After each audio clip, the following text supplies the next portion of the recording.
Hey, Robert. Hey. How are you, man? Well, okay, night's finished. Oof, Ooh, that was tough 2 days. completely exhausted. Jeez, my goodness. Yeah. So, man, what have we achieved in the last couple of days? Well, I think we had quite a lot in terms of, first, we had something like 750, 800 people in the room. Really? 14,000 online from 150 countries. Whoa. 12 million people reach on social media. No, you're joking. Yeah, no, these are the numbers. Serious? Yeah. I mean, what I think we've really achieved is we put people in the center of landscapes. In past events, we've talked about ecological landscapes and biophysical landscapes, financial landscapes, extractive landscapes.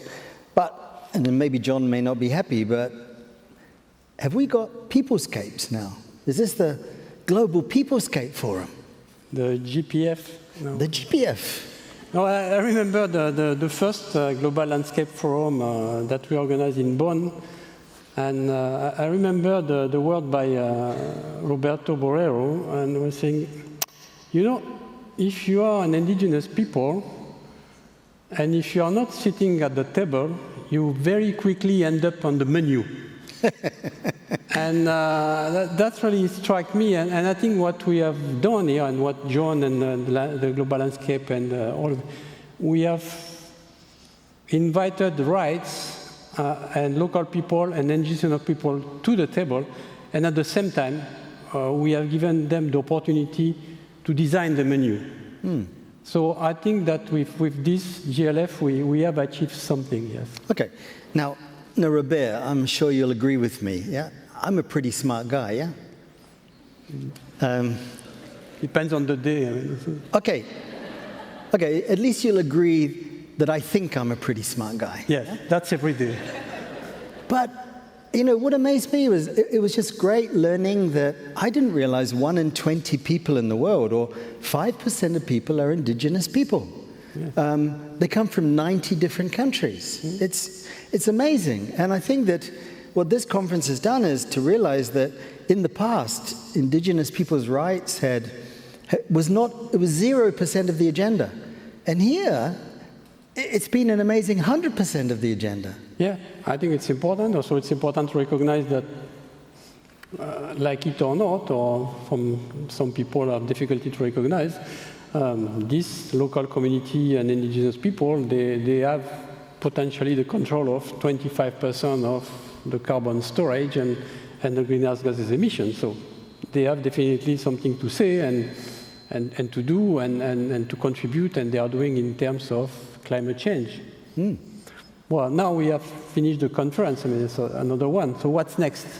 What? Yeah, I mean, that's the trouble, isn't it? Because you go back to your day job and everyone thinks, they've flown off to another conference, nothing's really going to be happening. So, you know, it is up to us to really kind of lead by example here. And maybe let's make sure that indigenous people's rights are mainstream to our own research, development, delivery, and policy programs. Because if we don't live it, if we don't live up to that, it's meaningless, surely. Yeah. So what else? Well, we had this thing that we shouldn't have a publication that is gender blind. I think that we shouldn't have any publication that is rights blind. Great, true. Okay, so, and then let's make sure that in all of our conferences, it is run through. It's a mainstream thing, that it's not seen to be isolated. Because, you know, if you think about indigenous people as being 5%, you know, probably only 5% of indigenous people have their rights. And if we don't start publicizing it and weaving it into all of the work that we do and helping showcase for others, not going to happen. What would change? No. Yeah.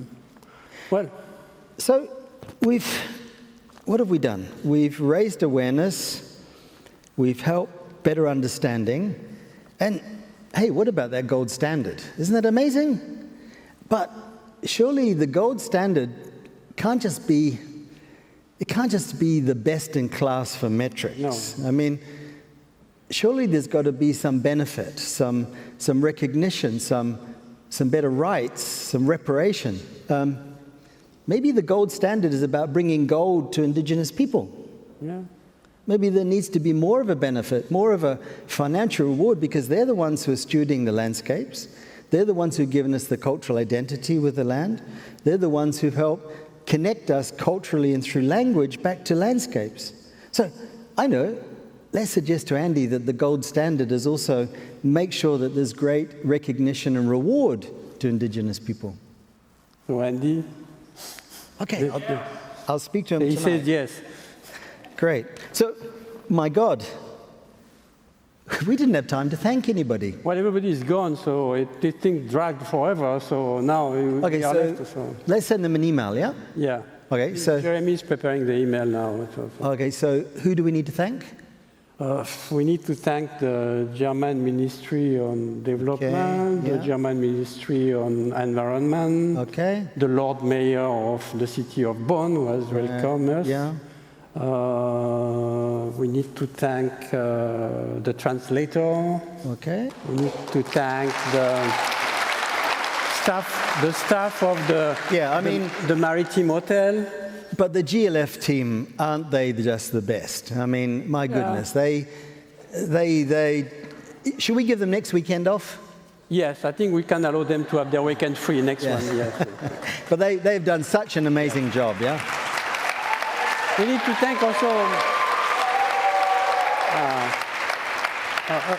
a person that has not been here but has been very influential. His name is Reynold Ivanstein, because he has been really influential in allowing us to bring the people here, smoothing the whole issue of visa, authorization. Cool. Brilliant. So that's one of the architects that helped most of the people here being here. So we've agreed on what we've achieved. We've agreed on next steps. We've agreed on who to thank. So would you agree that we all need to come together more? Yeah.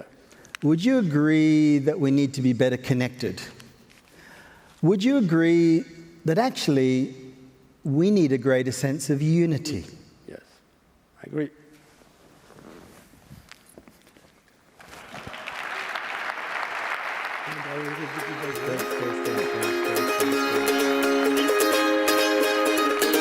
And there you have it, GLF. Yeah. Thank you. Control the ball.